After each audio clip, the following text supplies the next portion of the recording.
Hi and welcome to Her African Roots. My name is Japkena Walel and today is day 25 of me relearning my African roots.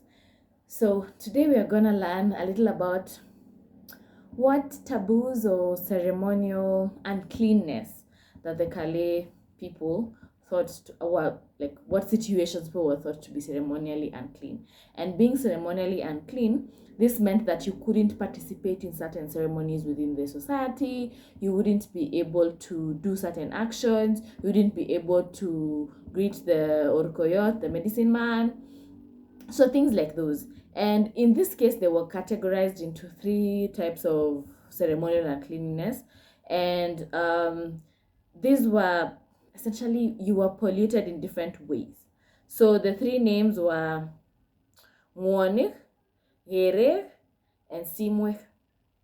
So to the first now, Mwonik, it would belong to the mothers of twins. You forever you would be considered unclean if you're a mother of a twin, or you killed one of your own clansmen. So if you murdered one of your own clansmen. And then there were people who were also considered to be part of this uncleanness, but only temporarily. This would be like these were now, they were called girls or boys who were recently circumcised, that is a tarushek. Anyone who did anything that they would not, that tarushek who did something that they were not supposed to do when during that process. Either they sneezed, they talked loudly, they fell down, they spit on the ground, or in some cases when an earthquake occurred, or the house they stayed, manger, caught on fire. So any tarushek who fell in that category were considered temporarily unclean. Also, when a child who imitated a hyena's cry, or a person who did their number two in the house, is a girl whose sweetheart died, or someone that intended died, and people who fell when they were carrying someone who passed away. Those people were considered temporarily unclean. However, these people who are temporarily unclean could could clean themselves during that period by killing a goat and rubbing some of the intestines or the liver or offals on their faces and their legs. That way they cleanse themselves. Okay, that is part one. So that is the ngomin. They are called ngwani. So ngwanim, but the type of place ngwani. The second one I said was Kiri. So Gereg, or this one is specifically the Tarushek. The entire period that they are circumcised, during that entire period, they are unclean until that they remove the wares, or the headdresses have been discarded. Also, women, after they give birth for a period of time, until the child has been weaned. And if you remember from the time I talked about birth, that is until around 2 years of age. That child is around 2 years of age. And because a lot of it was back to back, it might even have taken years before she was considered clean again.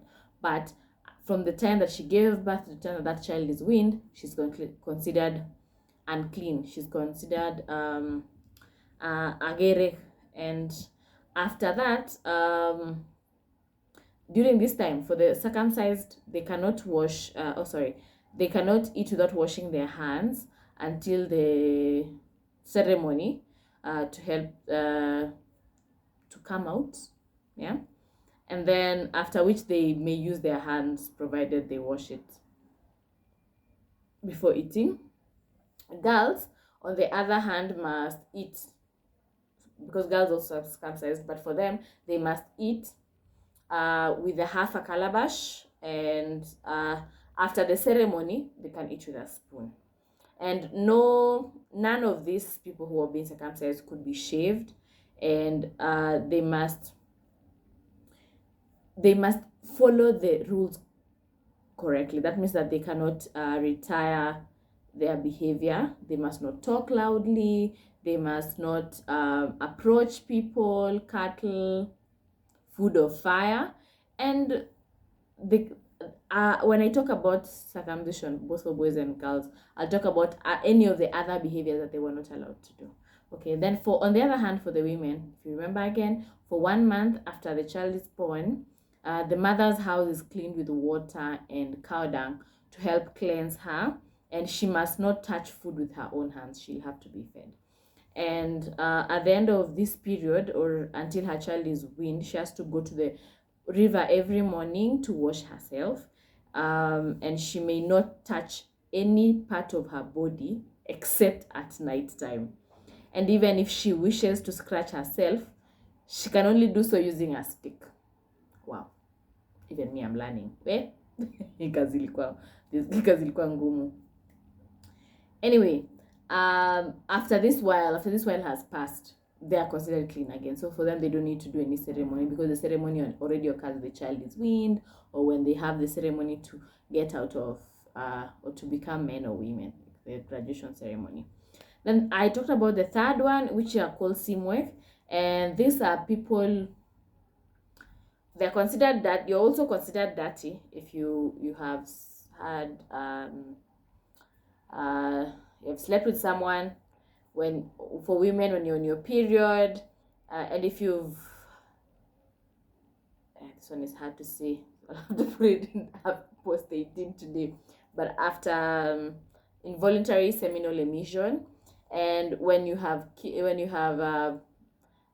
an enemy, when you've made poison. If you remember, in the weaponry, they made poisoned arrows. So if you made that poison, you're also considered unclean for that period of time.